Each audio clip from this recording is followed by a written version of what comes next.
I don't tolerate disrespect, so I don't tolerate business mishaps. Listen, day one and we already managed to Why get is the sky everyone like that? killed multiple times. I was desperate to get the Why gang is the together, sky so I like thought that? I'd I don't know. destroy zombies, just so everyone is forced to work together. Yes, there's a big thing coming at us right now. Awesome. Teamwork exercise, right? Okay, let's see. Nobody survived. After I got revived by an act of God, I had to kill all the zombies and revive my friends. Badass, Mission Impossible, John Wick style. Guys, meet my little friend.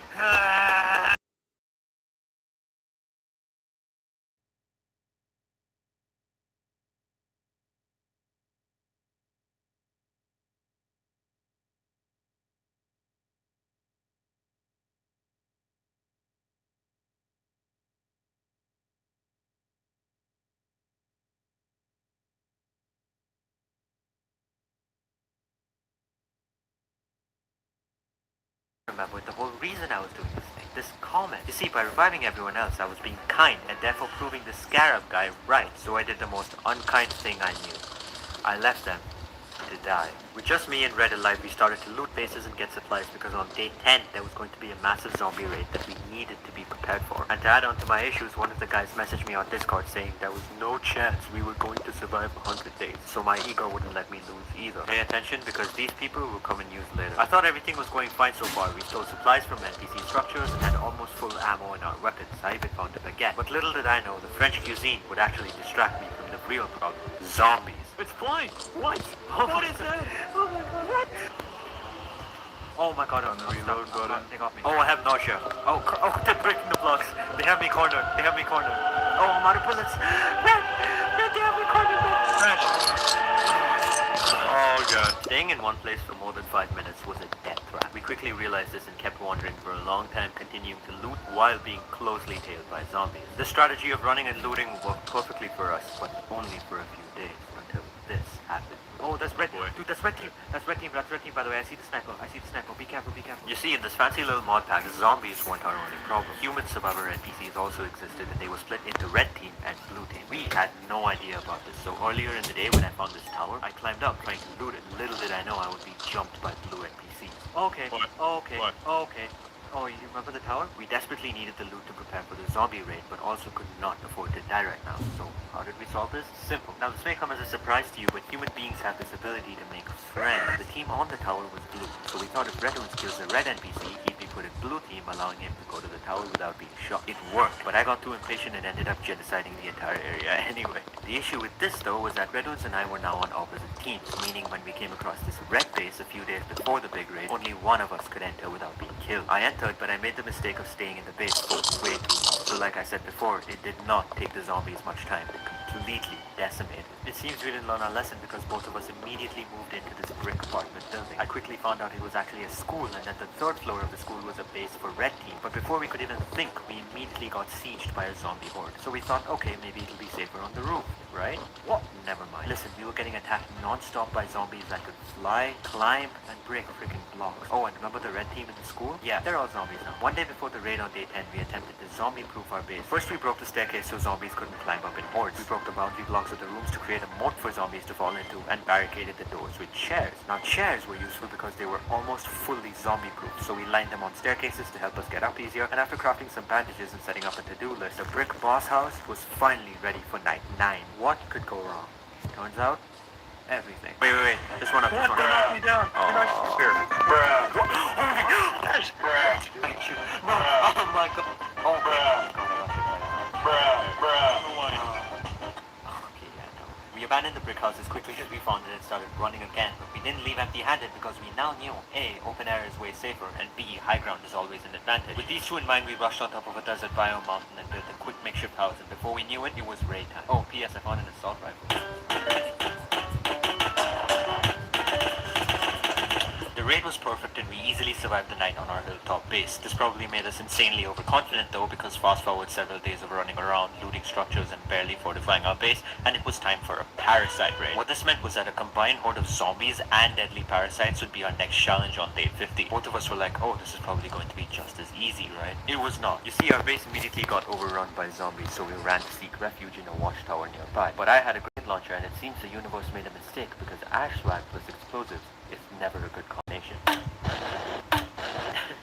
blew up everything around our watchtower, creating an ultra lava pool crater that kept us perfectly safe for day 50. But it was what happened after that day that made us change our plans completely. You see, the thing about this mod is that gravity also existed, meaning our lava crater watchtower did not have structural integrity, so it broke before we even knew it. With the days counting down, we had to do something quickly before the massive invasion on day 100, and to add on to our headaches, the mod pack came with a lifesteal plugin, meaning every time we died, we lost one heart permanently, meaning I was on 3 hearts. This is when things went slightly downhill, because with new monsters and zombie mutants spawning every single second, we stood no chance at defending against the horde. But before giving up, we tried several different options, like going back to our original base and using the high ground.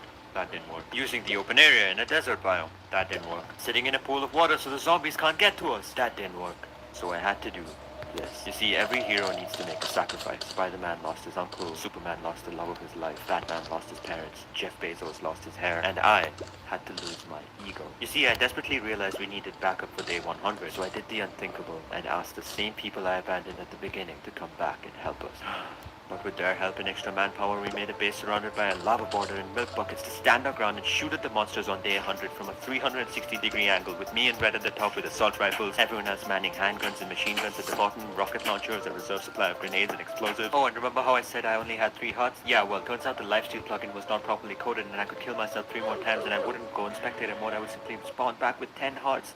So, unsurprisingly, it wasn't long before we defeated the demonic spawns and remained victorious. With the only downside being the people I invited in the beginning started to make fun of me. So you see, gamers, teamwork makes the dream work, and also creative mode.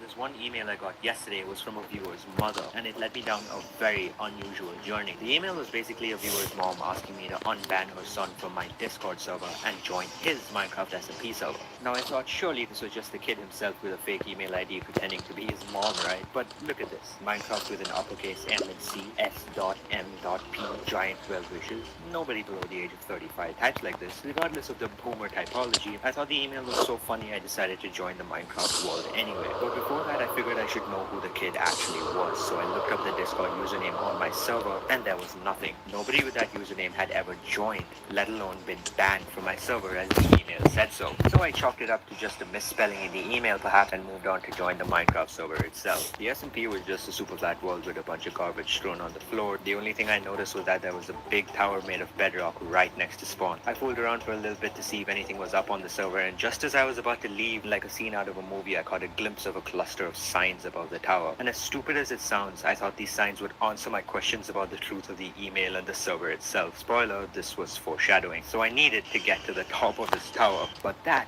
wasn't going to be easy. You see, I realized that building straight up wasn't going to work, since there seemed to be a command block that put me into adventure mode every time I came close to the tower. Oh, just build the stairs from outside the protected area. Yeah, that would work perfectly to get height, but as soon as I got within 10 blocks of the tower, boom, it's adventure time and I fall to my death. Alright, then use water buckets.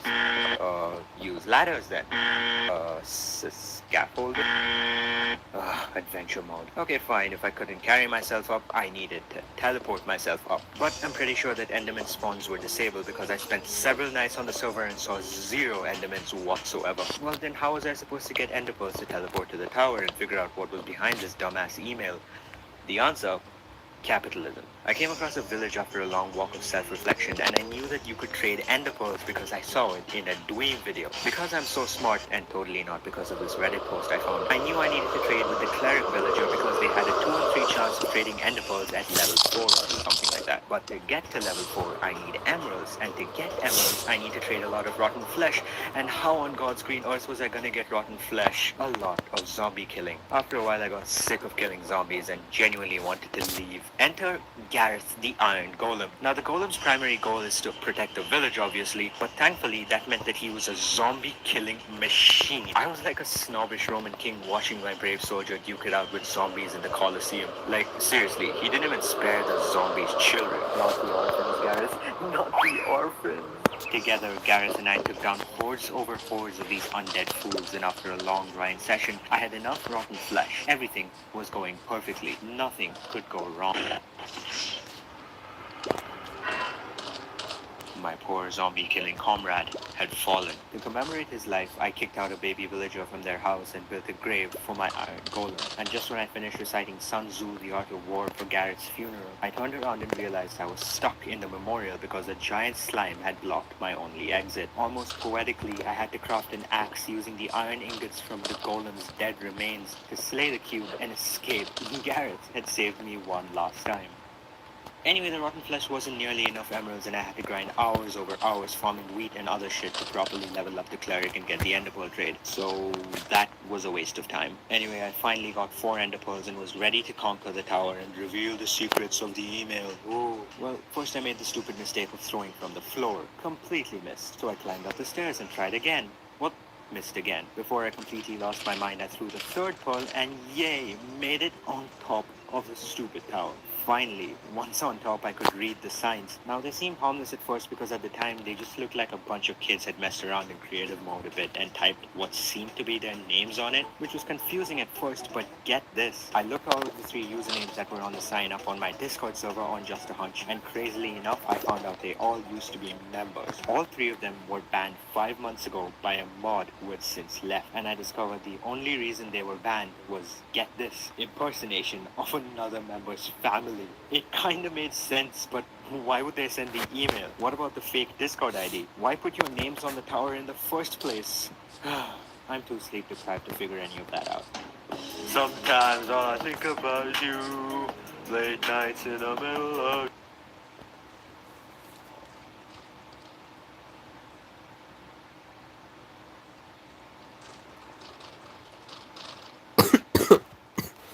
God damn, bro. I don't want to...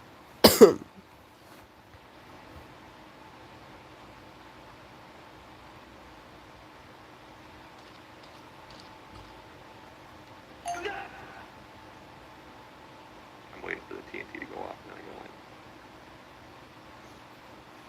Go, go, go, go, go, go, go, go, go. Are you kidding me? Actually, okay. Frequently asked questions time. Technoblade, did you just kill yourself with the bed immediately after entering the end? After 3 hours of grinding in front of 23,000 live viewers? The answer is no. Of course not. Technoblade never dies. This is a graphical bug with OBS. Oh look, I'm back. First try in the chat. The chat said it, and as we all know, everything the chat says is true. That's the one thing I've learned in this playthrough.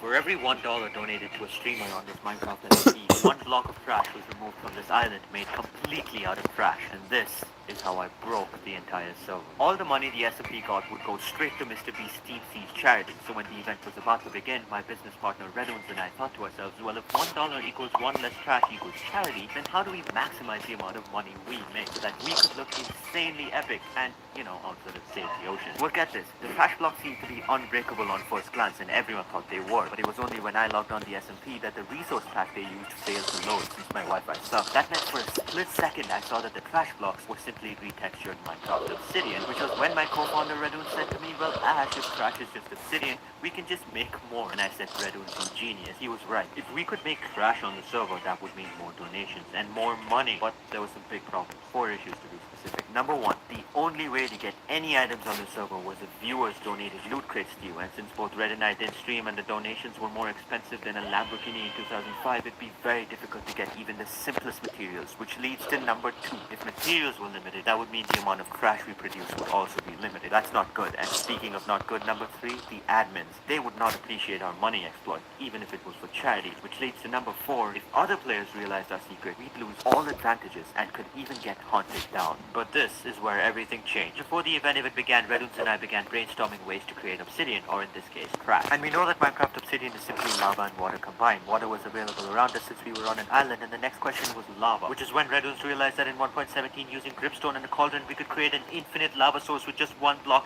and that, folks, was our breakthrough. 1 minute before the SMP began, we hopped on another server we were on and decided to test our theory. We put cauldrons down, gripstone in the middle, and a lava block on top, and after a few minutes, this is what happened. So, our theory was right. We could make infinite lava and therefore infinite trash and therefore infinite donations and become the richest members on the server. Until illegal substances in my search. The owner was onto us.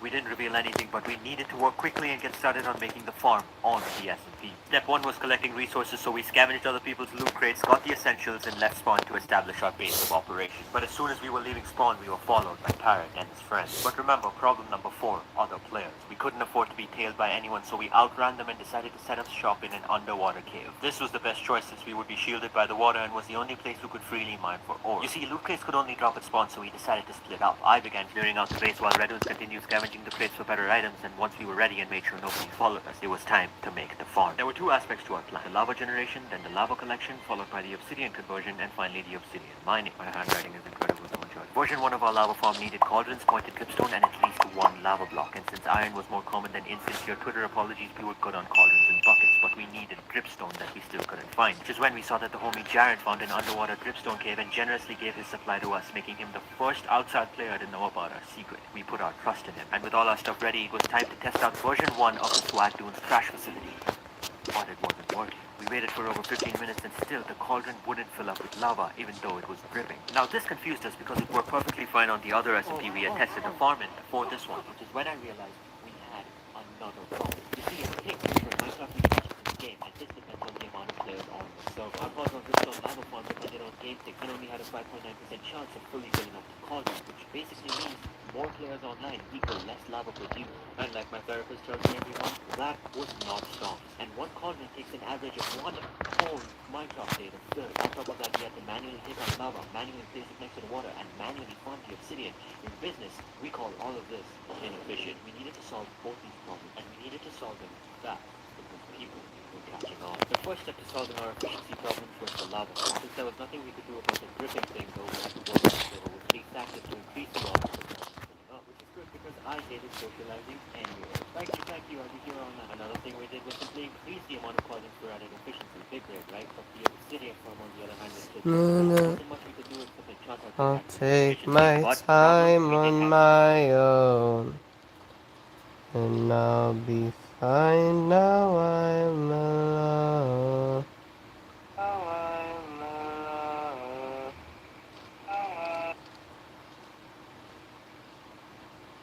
Bruh. Why can't you just unsub? Why can't you just unsub? Why can't you just unsub? Oh shoot, it's infinite now. Oh no. It's gonna be infinite now, this sucks. Well, that's not my problem. Okay.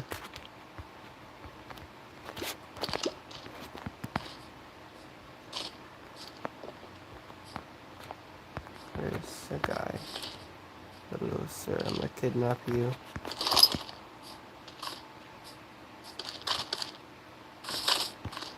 Come over here, please. Sir.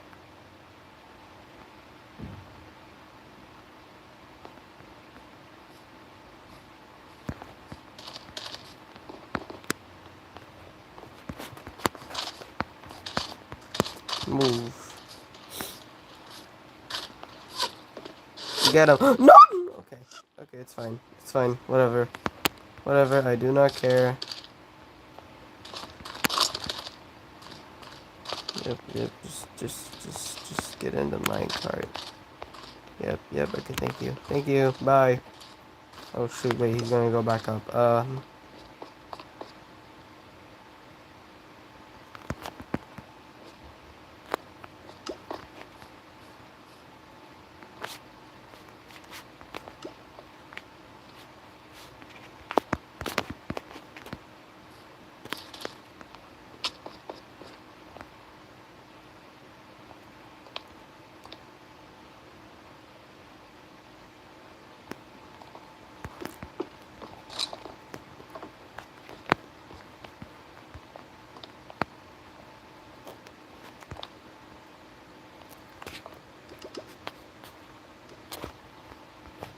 Actually, I'll keep it there.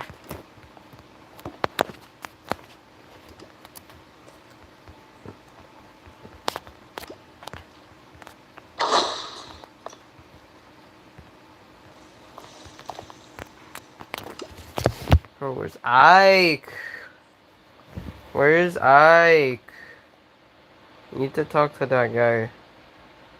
I need to talk to, like, I want to make a short. That's what I want to do right now. I'm in the mood to make a short, but I don't know what short to make about. I don't know what short to do. I don't have any ideas for a short. I made this script of me making a short about Max in Roblox. I just don't, I'm just, like, not in the mood to do it. Okay, I'm gonna go AFK in my, once this guy's done.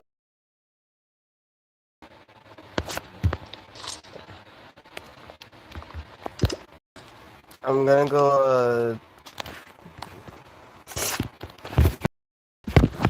once this guy's done curing, I'm gonna go, like, take a piss or something. I don't know. I don't know.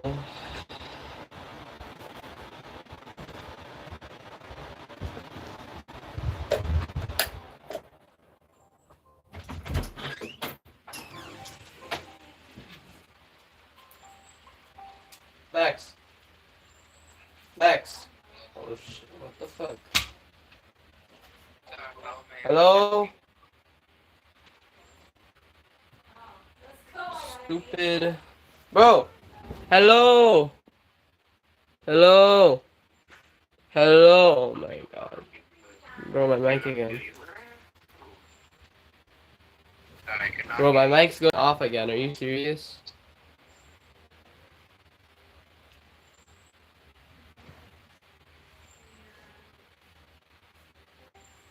Hello? Hello? Hello? Oh my god. Okay, it only works when I do this thing. I have to call someone on Messenger. So I'll just call Ike on Messenger. Wait until it rings.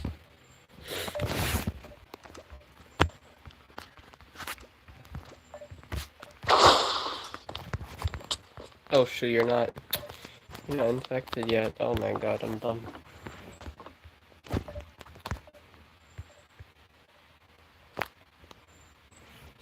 Call ended, go back to the Discord, call again. Hello? Hello? Okay, it's working now. Where did my phone go? I know it's horrible. I know, I'm aware it's horrible, CJ. I'm aware. I was aware, I'm aware. I'm not even saying You are. that. I'm saying You are. good. I'm not even trying. I am aware it's horrible. You're my most Shut up. favorite. I am aware it's horrible. You're my most favorite YouTuber. I am aware it's bad. Max, come back. You're the best YouTuber ever. I am aware it's horrible. Max, come back. Come back. Come back. Right now. Bro, my palms are so sweaty. These weak arms are heavy. There's vomit on the sweater already. Hello. Okay, my mic's working now. Nice. Cool. Yeah, why is your mic like I don't know. your mic is not friendly? I think it's because I overheated my phone or something. I don't know. Do you have pool? I want to play pool with you. Do you have online pool? Do you have 8-ball pool? I'm down to play pool with you. Do you have 8-ball pool? I can understand your voice. Do you have 8-ball pool? Oh, pool. Yeah, I know. I used to play that, but now I don't. I played that like 3 years ago. Cool. Nice. Shoot, I need to piss.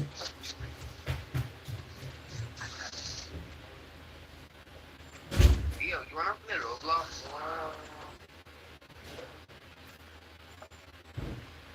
AJ?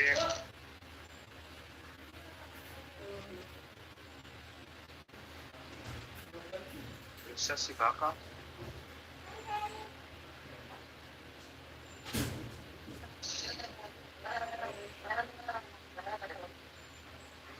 AJ Sasi. AJ Baka.